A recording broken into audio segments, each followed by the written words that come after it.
All right. For the audience that doesn't know you, feel free to introduce yourself. Barry Minkow, nice to be on the show, George. Thanks for having me. No problem. So, what is your claim to fame for the people that don't know you? Um, I'm an expert at failing. So if you want to know how to not do something, I'm your guy. That's pretty Well, much. you also, yeah, well, you stole millions of dollars too, so that's part of it. Well, no. So, yeah, but I mean, just I don't know. I think it was the Barron's that did the article on if you Google NRIA Barry Minkow fraud. It was a $650 million whistleblower case. My case, October 22. Guys are in jail. It was 650 million fraud uncovering. That's one case. We're up to 30. We're up to 29 now. So most known for that now at this time, proactive fraud uncovering, working with the government undercover at times, but primarily on Reg D, multifamily real estate, promissory loan note frauds, and trying to help victims recover their money. So that's been the last few years. And the good news about that is you just got to Google it and beliefs off the table. So, but if you're talking about what happened in Z-Best and then the insider trading case with Lennar, guilty as charged. Yeah. So, my first question is like, at the height of your net worth and ill-gotten gains, like what was it? So Z-Best was public, and I was the so no credit because I was a thief, but I had George, I think USA Today. I think you can Google it. March 1987. Picture of me, color picture. That was back when USA Today was kind of cool. And it said, "Happy birthday, Barry Minkow. Your stock in Z-Best is worth 100 mil." I had 6 million shares. It was about $18 a share at its height, but I was secretly involved with the mob, undisclosed.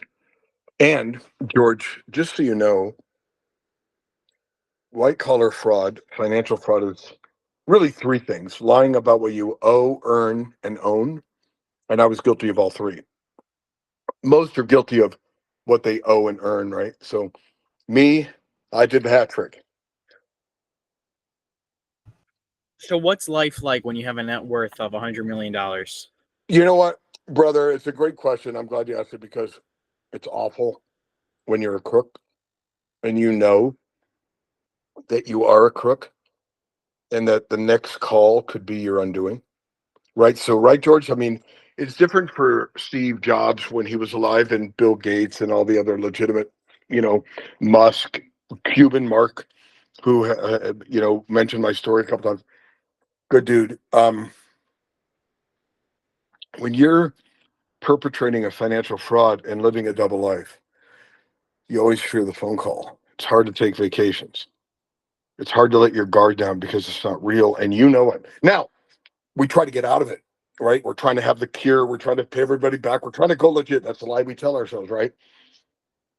It's such a good question because the first good night's sleep I got was in prison when it was over. I hope that makes sense.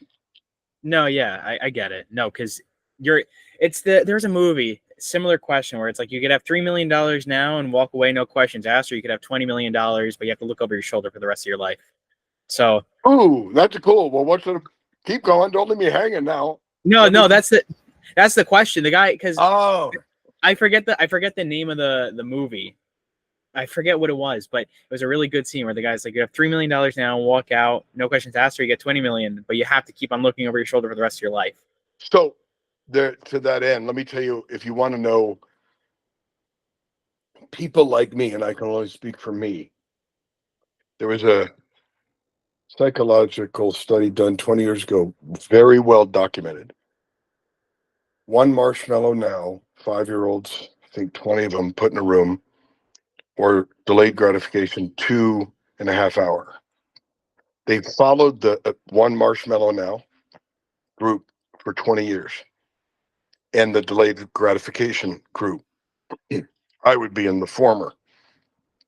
immediate gratification. Many people I met in prison. As it turned out, more drug addicts, dropouts, prisoners like me, immediate gratification. One marshmallow now didn't wait for two, the delayed gratification. People were more like you, successful, doing great academically and so forth. But I totally connect with those people who have the propensity for self-inflicted wounds, because most of my wounds in my life, sadly, are self-inflicted. So, um, going, I mean, in terms of like the money question and the stress and like what's life like when you're at $100 million net worth? Because I mean, I've never had a net worth of $100 million, so I don't know. Would What you it, want it like the way I had it, looking over your shoulder, dealing with Joey Mangiapane and Robert Vigiano and Jack Catane and Ronnie Lorenzo? I mean, no. hey, good article. My former prosecutor once said the police learned how mob moved in on Minko. If you Google that, police learned how mob moved in on Minko. LA Times 88. It'll show up. You read that story and you tell me if you'd want that life. I mean, and everybody has that equivalent, even if it wasn't the mob. Who's a liar and a thief? Not legitimate people. Yeah. So when you were, because I mean, I can imagine only how unbelievably stressful that whole entire life is. So when you were trying to enjoy yourself with the money, if there was moments of that, what was the biggest purchase that you've ever made, like with all that money?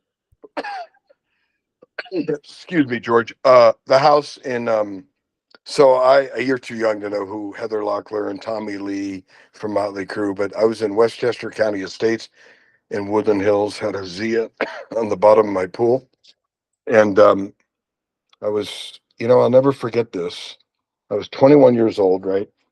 And it was my birthday, March of 2000. It was March 87. Mm. Little did I know then, I was at my height. And then by July 4th, 2nd of that same year, I had went bankrupt and resigned. That's how quick it went. But March 22nd, I'm at my house, 5,000 square foot house. Everybody came. And this is very telling. I came down the stairs. Scott Baio was there. He was on Happy Days at the time. He was a family friend for years. Loved him, still do. I mean, we don't talk, but at the time, great guy. Um, I went in one room and there were the accountants and the auditors there, and I'm like, well, I pay them. Next room, we had a family room, and there was the um, PR people and employees, and I'm like, I pay them to like me. And went to the next room. My best friend Tony was there, but I'd just given him 5,000 shares of stock. And I went to the kitchen. My mom was there. The only one I didn't really pay to love me, and to the credit of Joyce, my girlfriend at the time, neither her either, even though she was real legit that way, and she's married now with doing great, and as am I, so all good. But really, sadly, George, it was like at Z Best, they gave me a Diners Club card when I was 16 years old, and I took everyone at Cleveland High School to dinner on Fridays, and then I was included with the cool guys. And I learned that if I'm buying, I'm included, no matter what it takes to keep buying. Because the real need for me was to be included. Oh, I just happened to run a company, but that was just the vehicle. So at 21, $100 million, nobody knew the truth. The mob was at that party. And it was like it was a very real awakening that, first of all, I had nobody I could really tell the truth. I couldn't even tell Joyce I was living with. My parents didn't know. Right? With fraud, you got to keep it quiet. The less people know, the better, so you don't get caught. Right? So it was a very tough time to realize that, number one, I had gotten there by lying and deceit and hurting others. And number two, I got what I deserved in terms of the relationships that bore. So, So you got, yeah, go on. no, George, go ahead. I didn't mean to interrupt. Please forgive me. Yeah, no, I was gonna say, when so it's similar to Matt Cox's story. It Yeah, I reminds love me of, Matt. I love him, and yeah. we're friends. And he's got a better story than mine. And I just talked to him last week. I think he's the best. Yeah. So Well, I think at one point we just started talking about opinions, and he was telling me about because I think he was bringing up a quote, and I finished it for him because he couldn't remember it, and it was like when you're 20, you start to learn when people think about you. You start to care, and then when you're 30, you learn how to deal with it. When you're 40, you stop caring, and then when you're 50 or 60, you realize nobody was thinking about you. And Very good, George. I thank like you. that quote. I think I saw that. That's great recall. Thank you. And when I spoke to Matt about it, he was talking about how in federal prison, the only people that showed up were not the people he was trying to impress in his business. They were Mm. all the people that were his high school friends before the fraud, and maybe some family, but it was not the people that he was trying to impress with all of his frauds. So go back to what Agreed. you were saying about the relationships at Bohr, Well, and no. I mean, listen. I got what I deserved. But you know what? Surprisingly, people were very loving and forgiving. My family was there, and when I fell, and the guys in prison were very obviously understanding. It was, you know, being in the '80s and being, I was doing an auditing class night before last for Cal State Northridge. Loved the program there and the master's program ethics class. The professor has his own forensic accounting firm. I love the guy. Great class. And I said to them, you know, the benefit of my story is only what you can extrapolate from it and apply it to either proactive fraud uncovering or, and I gave them 5 CPAs who are in jail right now in the last 3 years. Now, that was unheard of, George, 25 years ago. CPAs going to jail. Why would you sit for the CPA exam, especially tax, right? So hard, or be a lawyer? And I never met a lawyer, doctor, or CPA in prison that went to law school, MBA, or medical school to end up in prison. So what happened? It wasn't in the plan. So unless you can hold from my story and others, and you certainly can from Matt's, and kind of help people not make those bad decisions, because who else look, you tell me, the shocking thing is how many CPAs have crossed the line, not just tax preparers either, or lawyers. Wasn't in the original plan. Compromise reared its ugly head, whether it's economic pressure, whatever. And I don't judge them at all because I was them. So what can I do to help them not do what I did? Does that make sense? Then there's right. that. Yeah. So I was gonna say that in all of this, right? Like what's the biggest lesson that you learned after going, because you've lived a very, very unique lifestyle that not many people have lived. So what have you learned from living your life and all these different schemes and living through the stress of having $100 million in ill-gotten gains? What a great question. How old are you, George? Gosh darn, Matt didn't warn me that. 17. I'm 17. Are you serious, brother? Yeah, I'm 17. Praise Jesus for you, man. God, your parents must be so proud, man. I I am hope so. so, I am so glad I did this interview. Um, wow, I did not know that, and grateful that I did this. So I like C.S. Lewis. I make no apologies for being a Christian, but I'm not going to preach to you, so don't worry. But he I'm a did. Christian too, don't worry. Okay. So one of his quotes was, and you'll appreciate this, George. He said, before a captain goes out to sea, he's got to ask himself 3 questions. What am I doing out here in the first place? How do I keep from running into other ships? And how do I keep from sinking? And with Lewis, as you know, everything's an analogy. So he meant, what am I doing out here in the first place? Sorry. He meant the purpose of life. What is the meaning of life? What am I out here? The second was, how do I keep from running into other ships, getting along with others? You would not believe how difficult it is for people to get along with others, and that's a stumbling block for their success. But the third one was me and many of my friends who I totally love and respect. And that is, how do you keep from sinking? Self-inflicted wounds, alcoholism, drugs, returning to prison. Um, those wounds caused by ourselves, selfishness, addiction. So I believe that he who's forgiven much, loves much. He who's forgiven little, loves little.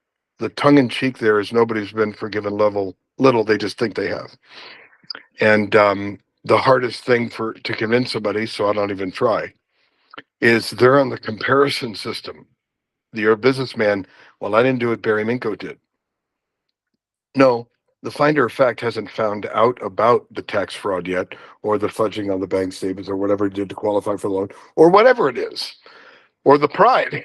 But and I'm certainly not judging you, but for those of us who have self-inflicted wounds that have really harmed others, we're grateful to embrace forgiveness and others who have most of their wounds are self-inflicted. So this whole experience has taught me to just be grateful for those who are my co-laborers in failure, in the realm of the self-inflicted wound.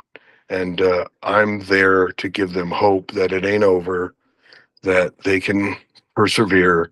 I failed twice publicly, separated by 16 years, but I mean publicly. And everybody would say, it's over, it's over. And I'm telling you, it ain't over. And the Lord has the last word, and there's always hope. So, on the topic of not only meaningful lessons, but meaningful experiences, what do you think the most meaningful moment when you're doing all this is? Like in your entire life, what do you think the one most meaningful, if you had, let's say you're on your deathbed, right? And you had to put down one story, one moment in your life that you think was the most important in shaping who you are, in teaching you something? What was the one moment? 1987. I think 60 Minutes was camped out on my parents' lawn. I had fallen from Z-Best. It was a national story. And forgive me for the cough. I'm sorry. And my mom had said to me, she said, I know you have a lot on your heart and you don't want to talk to me about it. She had a counselor friend. I went and saw her in North Hollywood, California. Her name was Dottie Shore. It was 1987.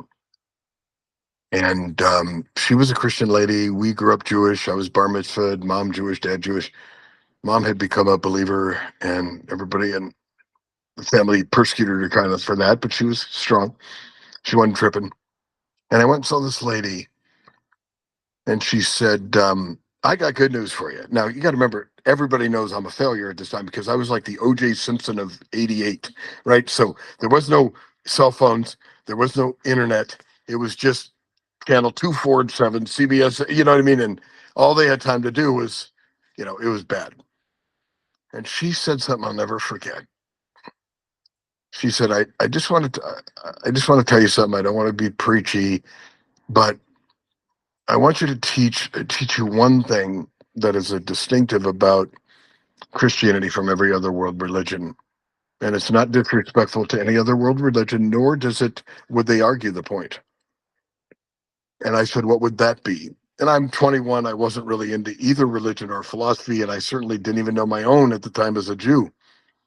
And she said, well, in your worldview, you follow the Ten Commandments. You open the door on Pesach, and Elijah comes in. You do the festivals. You go Shabbat, and in Islam, you do the five pillars. Hinduism and Buddhism, it's moksha, nirvana, and reincarnation. She goes, listen, I want you to know that Christianity is the only world religion that teaches that good people don't go to heaven. Forgiven people go to heaven because everybody lives forever somewhere. And I said, what did you say? She said, I'm here to tell you, good people don't go to heaven. Forgiven people go to heaven because everybody lives forever somewhere. That statement marked my life because I'm going to prison. And she's like, the good people go view doesn't work. And she told me about some thief on a cross, never did a good work in his life. Today you'll be with me in heaven. I'm like, yeah, whatever. But it slowly bore in on me that everybody, including my own faith at the time, Judaism, it's good people go. So how good is good enough? What if the cut is 40%, you're at 39%, you're walking somewhere across the street, you get hit by a car. You're out? So I never really thought that thing through. And so she's the one who clarified good people don't go to heaven. Forgiven people go to heaven because everybody lives forever somewhere. And I never forgot that, George. So following up to that, what do you think your biggest regret was? The unfaithfulness to my wife and family as a pastor, my unfaithfulness to my church, that was absolutely wonderful to me. I mean, I had the best church in the world, best board, best opportunities in San Diego. And I'll never forget the U.S. attorney in the insider trading case of Lennar George in Miami. She got up and she told the judge, that site, who was also very cool and happened to be a Christian lady, and actually checked up on me in prison like a mom. It's like, is he behaving himself? My counselor called me in. Your judge called and wants to know what my counselor Reyes called me in and says, your judge called, wanted to make sure you're okay and that you're behaving yourself. And I said, is that typical? He goes, it never happens, only with you on my case. So he said, um, when she said, the prosecutor, Mr. Minkow squandered his second chance. And you look at today, and I always tell my wife and kids, and I'm grateful that God brought my wife and kids back. I remarried my wife in 2019 and got the boys back all good. But I got to tell you something, George.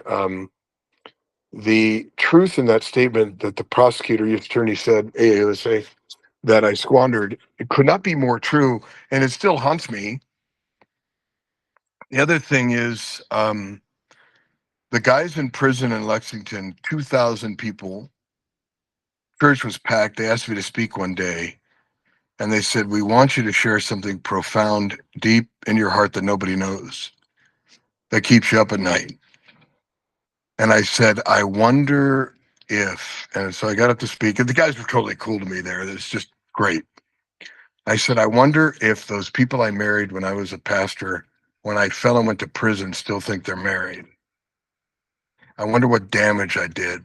And they really touched the guys because there was a lot of things that they had said. And it's a very anti-narcissistic thing to say because you're thinking about others, but that really always haunted me. I always wondered, what damage and fallout other than obvious to your wife and your kids and your church.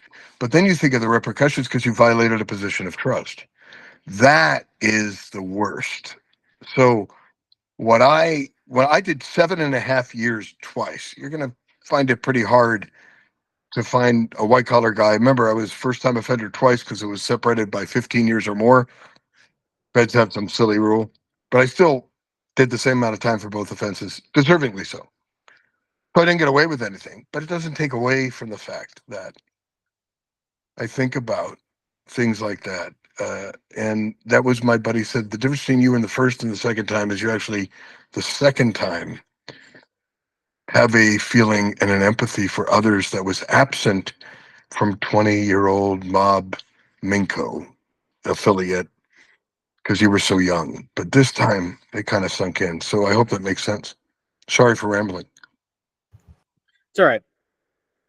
So now on the topic of forgiveness and lessons being learned, do you yourself want forgiveness if there is any that you haven't gotten?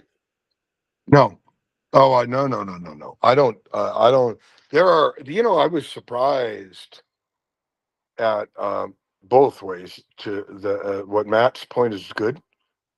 I was shocked about how many people that I never thought would forgive me did. And the few that didn't shocked me. But bro, listen to me. You got to let the first thing you learn in prison is if people want to be mad at you and you've served your time and you've done what you've done and accept your responsibility, you do not force, you let it go, you wish them the best, and you don't spend another ounce of mental energy on somebody who is suspicious of your um, repentance. Now, I'm going to tell you something. This is going to be very cool for you to hear.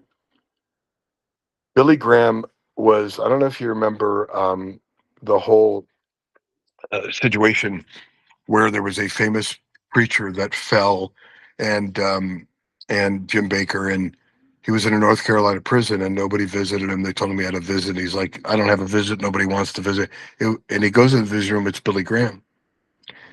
And he sits with them and says, I love you. I stand by you. Now, you got to remember, at the time, Jim Baker did a very difficult thing um, in terms of, bringing reproach on Christianity. Well, Franklin Graham was one of my victims indirectly through a misguided donation totally on me. And I wrote him and I told him about what his dad did for Jim Baker. Franklin Graham wrote me back within 1 week forgiving me. And I was grateful. And many did. But you don't spend time on those who don't, because the only one that matters is right. So if in our faith, good people don't go, forgiven people go, and you don't get forgiveness based on a consensus of the majority forgiving you. There's only one. It's the finished work of Christ. You're trusting in that done, final, finished, past, present, future. So I'm good. And it was surprising, but you cannot let that cripple you from, you think people are thinking about you. They ain't. Well, either for the better or the worse. Because some people they're in. I'm reading this book, and it's like some people, their greatest achievements will be words on a page written for other people to see. Right. I mean, look at G.K. Chesterton. Perfect example of that. Can you think of anyone who had more influence? I can't. The famous, before you remove a fence, you need to ask yourself why it was put there in the first place. How about Malcolm Muggeridge when he says, it is truth that has died, not God? I mean, this is huge. Muggeridge as you know, was a freaking atheist, Punch magazine editor, took pop shots at the gospel, became a Christian late in life, proving it's never too late. I think it was, 79? Just brilliant, articulate, and his writings today are relevant. Um, uh, and, it's just, he's the one who, by the way, in case you didn't know who he was, Winter in Moscow was his book where he predicted that Stalin was that murderous Georgian Brigham in the Kremlin, and was vindicated, sadly. But while the West flocked to him, Muggeridge warned everyone, and he was right. So Chesterton, Muggeridge, Lewis, you're correct. I would agree. So, what do you think on the opposite of regret? What do you think your greatest accomplishment in life is? My relationship with my wife and children, and sisters, family is extremely meaningful to me, and certain very close friends that I'm just grateful to have in my life that are gifts that I used to take for granted that I now am grateful for. I think the older you get, George, you'll learn this at 17. It's so good that you have so many years ahead of you, and great ones at that. But when you're my age, legacy, what do I want to be remembered by? I got a granddaughter, Selena. She's here. My twin sons, Robert and Dylan, I love very much, and my wife. What is it that you want them to say at your funeral and then live backwards? And that's what we call legacy. So, something, I was roped in by the government to assist with a case, and I can't mention the name, and it led to like 18 other cases. But the specific agent that I work with, um, because some of these cases have, you know, we've been successful, there's victims because, obviously in investment fraud, like there was at Zbest.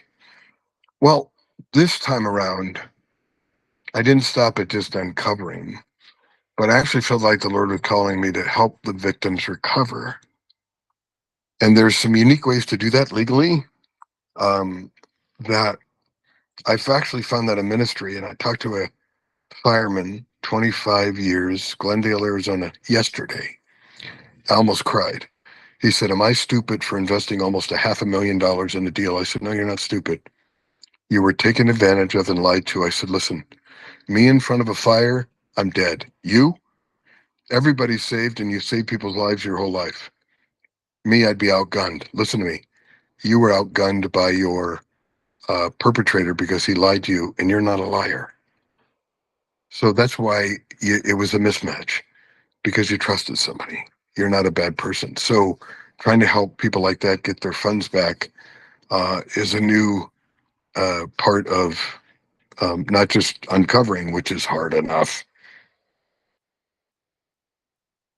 Hope that makes sense, George. It does. It does. So now, talking about people in general, right? What did you learn about people, human nature, when you're in terms of committing these frauds? Well, I mean, I never ever, when I teach people how to uncover fraud proactively, the first critical mistake you can make, I don't even look at the bios of the people half the time because I don't want to be biased. I don't want to hate someone, love another. It is not personal. Remember this: given the right set of circumstances at the wrong time, we're capable of doing the most horrendous, awful things. And economic pressure, meaning payroll, is can rationalize and justify things you never thought you'd do. So never. I'm gonna, I'm gonna tell you this. Nobody knows this because it just happened. I'm investigating a promissory loan note case, and as part of my work, at the end, we pose as investors and we get the primary source documents.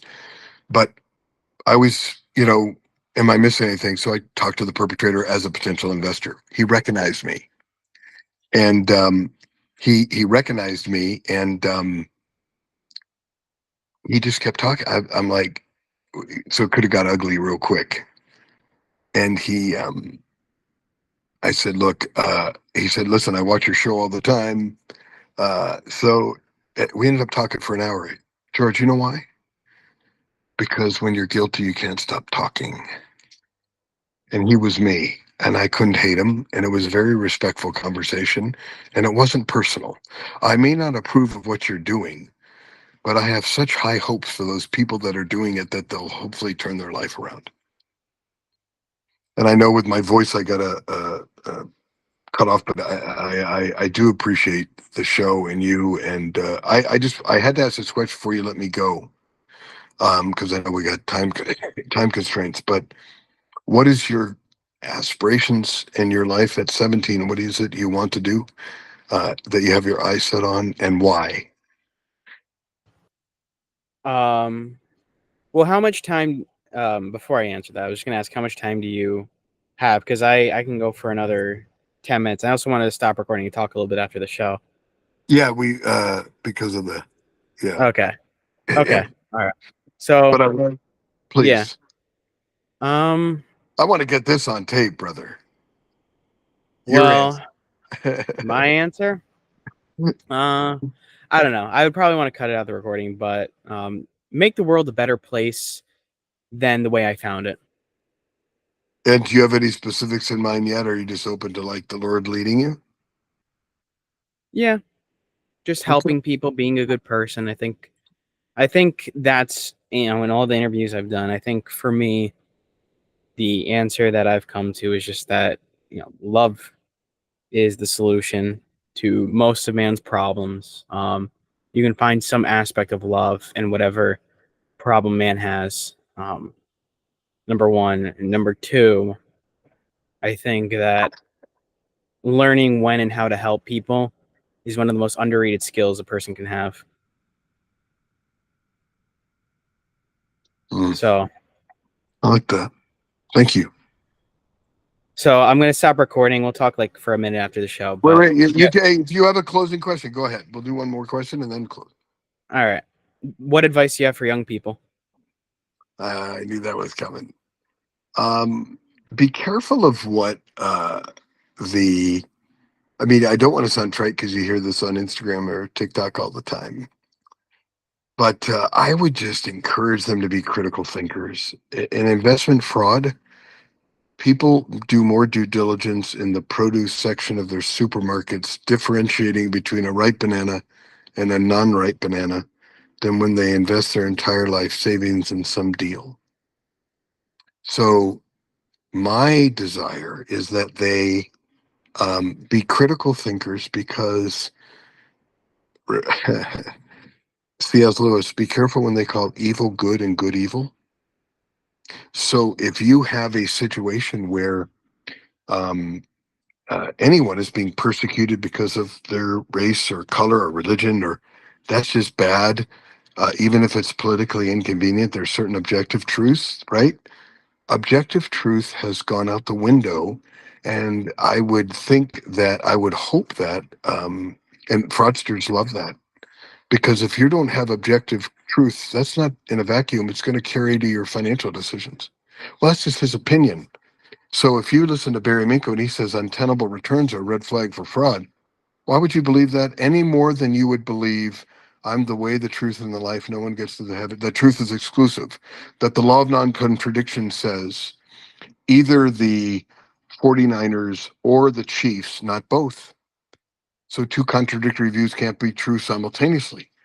So that's called the law of non-contradiction. It's as objective as gravity. But if young people are not critical thinkers and they just accept eye per eye without testing, the greatest and most respected leaders in the future are going to be those who think critically for themselves. And that goes both ways.